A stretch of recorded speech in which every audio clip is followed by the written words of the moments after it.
Uy, 350 pala binayad sa atin. So, 350 naman guys. Okay na to. 288 lang yung pamasahe. At dahil linggo ngayon mga paps, wala tayong tatanggihan na booking. Kahit nga padala, kukunin na natin. Dahil sobrang tumal nito mga paps ano. Siguro mga 2 oras na ako naghihintay ng booking, wala pa akong buwan na mano. So ito ang aking unang biyahe, ang padala.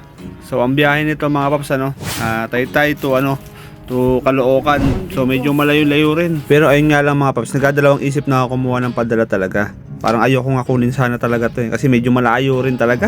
Layo, Caloocan. Papuntang Novaliches na rin. Halos Novaliches na rin, kadikit na. Bali dito mga paps, sinusubukan ko tawagan dito yung yung nag-book. So, titingnan ko rito kung active ba yung number niya or hindi. Yun nga lang, ang problema rito mga paps, hindi nagre-ring yung number ni sir o yung nag-book dito.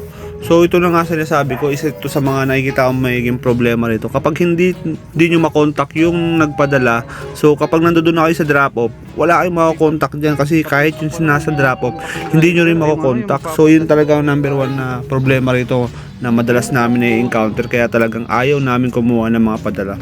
So kagaya lang dito sa akin is wala kasi akong makuha booking, kaya naman chinaga ko na talaga to.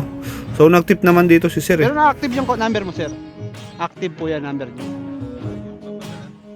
Yung sa inyo rin? Natawagan ko, hindi kasi okay. Mahirap kasi mga paps kapag kayong booking ninyo padala tapos hindi nyo matawagan yung yung nagpadala. Kasi pag nandoon na kayo sa drop-off, mahihirapan na kayo niyan kasi hindi rin makokontak yung nasa drop-off eh. Kadalasan yun talaga yung problema. Kaya kapag hindi nyo makontak, isa yan talaga sa pag-iisipan nyo munang mabuti kung itutuloy nyo yung biyahe or hindi.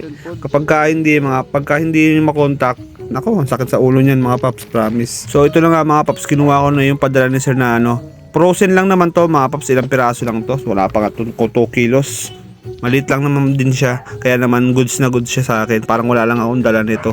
So yun nga lang talaga naging problema rito. Yung number ni sir hindi makontak dahil mahina daw siguro yung signal. Ewan ko ba? Baka siguro nakablock yung mga hindi nakaregister na number sa kanya.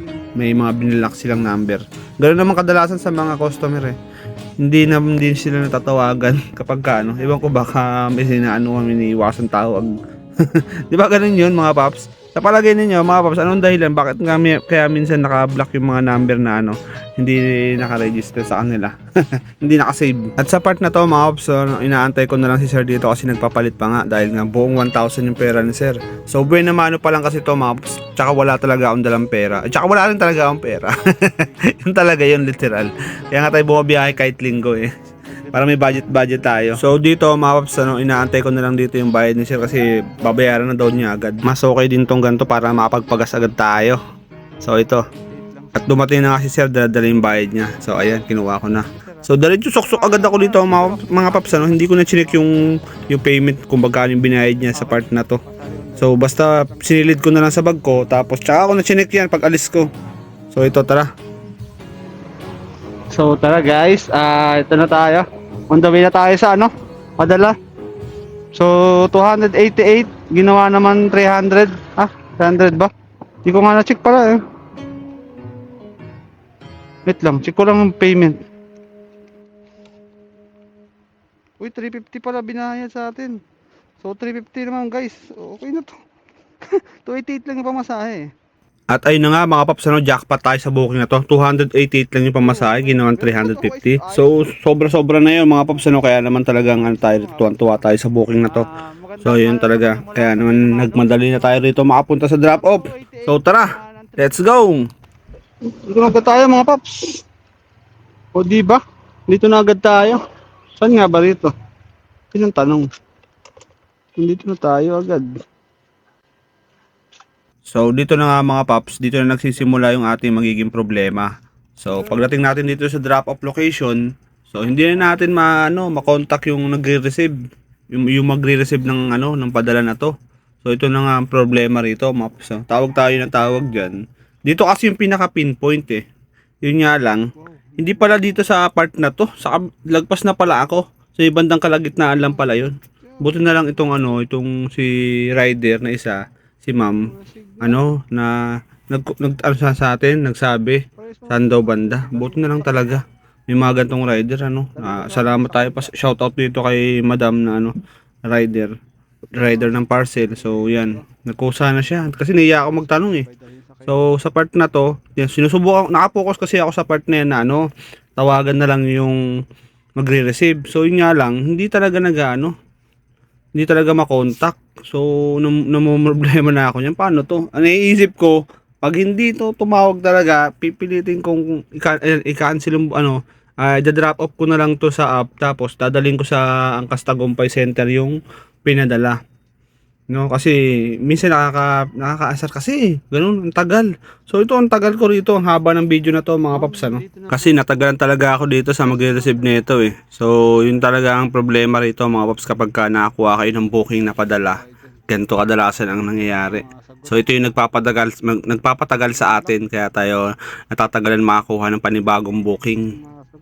So ito na nga, ayan, tinanong na ako dito ni Ate Lady Rider, ano daw bang street number. So alam niya kasing ano dito, kabisado niya. So buti na lang talaga nagkusa to eh, kung hindi nako, hindi ko alam na lagpas na pala ako. Yan, babalik na tayo dito mga paps, kasi nga sobra pala tayo, lagpas tayo. Buti na lang, tinuruan tayo. Doon pala tayo sa susunod lang na street. Yan, dito tayo sa inilabasan ng ano na to, ng tricycle. Babalik tayo dito mga paps, kasi sumobra nga tayo eh. Dito lang pala banda, dito na nga yun. Madali na sana nga hanapin ko, kasi isang street na lang to, isang diretso na lang yan. Problema, inisa-isa ko na yan, mano-mano. Pero habang bumabaybay tayo rito mga paps, patuloy pa rin tayong tumatawag sa sa number. Yun nga lang talaga, hindi makontak, kasi hindi naman talaga hindi nag-ring eh. So tinext ko na rin yung yung nagpadala, ay tinatawagan ko na rin pala yung nagpadala diyan, hindi rin makontak. So yun nga ang problema rito eh. Ayan ang nagiging kahit sabihin mong nag-tip naman, pero yun nga, di ba? Imbis na nakakuha na tayo ng panibagong booking sana. Ito hindi naiintindihan to ng ibang mga ibang nasa comment section. Sasabihin na naman nila dito, natural, trabaho nyo yan. So yan, doon na tayo sa trabaho. Trabaho naman talaga namin to. Wala namang problema doon. Hindi naman kami nagreklamo sa trabaho namin. Ang problema kasi dito mga paps, hindi nyo kasi naintindihan. Imbis na kasi sana nakakuha na kami ng panibagong booking, hindi kami makapunta ron, makaproceed sa next booking namin, dahil nga sa gantong senaryo na madalas namin na-encounter pag nasa padala. So kadalasan yung mga rider hindi na tumatanggap ng ganito, tinatanggal pa nila yung apps nila na na padala, kasi hang-hassle talaga pagkapadala.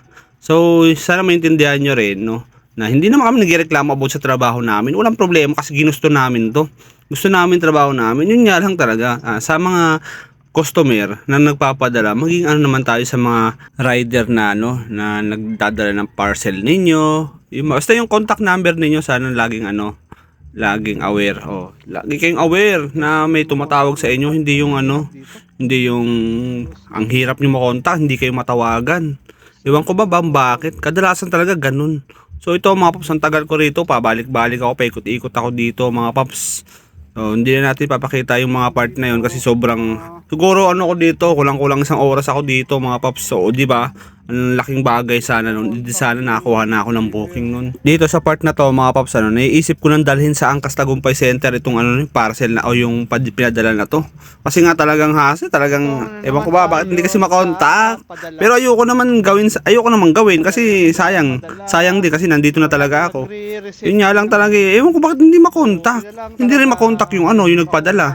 Sabi ni sir bago ko umalis dun, sabi ko, sir, kasi hindi ko kayo makontak. Ginanong ko na. Tapos ang siste, hindi rin makontak nung nandoon na ako. Sabi niya wala lang daw signal. So tinawagan ko na siya, nandito ako sa drop off, hindi na siya makontak yung nagpadala. Dito, hindi ko na alam gagawin ko rito. Nanguhula na ako sa part na to mga paps. Ayun, nanguhula na tayo rito. Diretso, babalik-balik lang ako niyan mga paps, balik-balik lang ako niyan. Tapos yun nga talaga, sinusubukan ko pa rin, kasi hindi ako nawawala ng pag-asa. Sabi ko, nandito na rin lang naman ako, pilitin ko na lang may drop off to. Yun nga lang, mamanumanuhin ko, hinahanap ko yung address nila, yung block nila, para kakatukin ko na lang kung sakali. Yung problema, yung mga gate nila dito, walang mga number yung bahay. So isa yun sa mga naging problema pa rito lalo. Okay lang sana kung may nakalagay na block kasi may nakalagay naman na block. Ang problema, yun nga, walang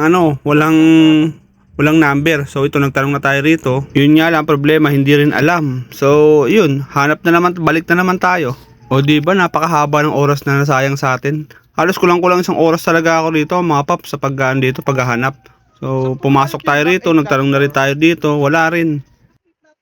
Lot 2? Ampor kaya? Saan kaya? Sa kabila? Meron po. Santo Cristo pa rin po ba to?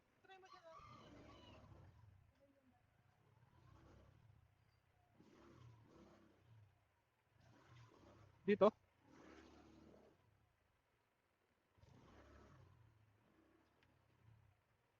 Hindi. San Pablo eh. O, di ba? Balik na naman tayo ulit, mga paps. Ganoon na naman, as usual. Wala eh, hindi natin talaga mahanap eh. Wala, hindi yan dyan mga paps kasi ano yan, ibang street na yan eh. Yung street, ito lang talaga dapat yun oh. Nandito sa street. At saka nandito naman talaga. Dito talaga yun mga paps. Sa street lang na to. So, mali na yun pag nandun pa tayo sa kabila, maliligaw na tayo lalo doon.